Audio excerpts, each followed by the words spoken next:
mwenye kutisha. Tujapo kwako Mungu, tukawe na kile kichwa chako hasa. Tubebe kwako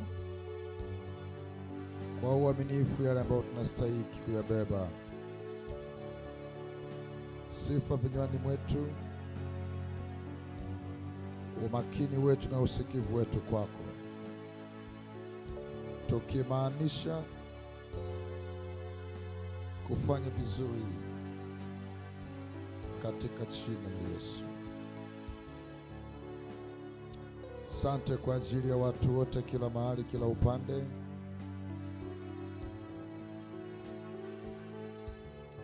Neema yako ni kuu kwetu.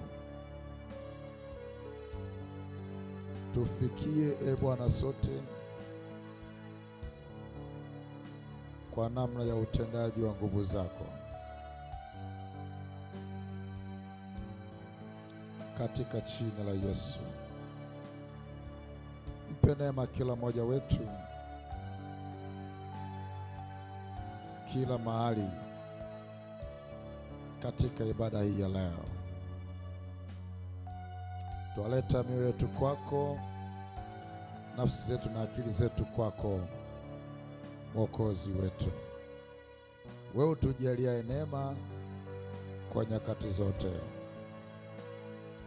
katika jina la Yesu. Tuseme wote kila upande amen. Amen. Sema tena amen kila upande. Amen.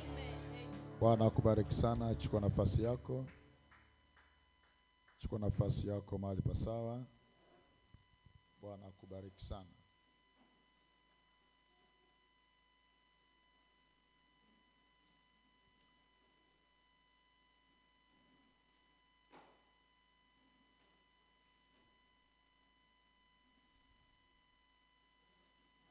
Bwana akubariki ambaye unafuatilia ibada leo kutoka nyumbani mwa Bwana mahali hapa.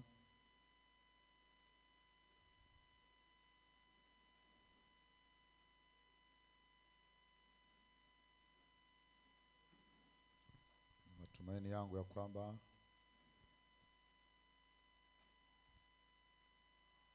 Bwana amekuwa mwema kwako na amekuwa mwema kweli. Ni muhimu sana kutambua wema wa Mungu kwenye maisha yetu kweli. Tukishindwa kutambua haya, sisi tumekuwa kitu cha ajabu duniani, cha kushangazwa kabisa, cha kukishangaa. Uumbaji ungemshangaa kabisa.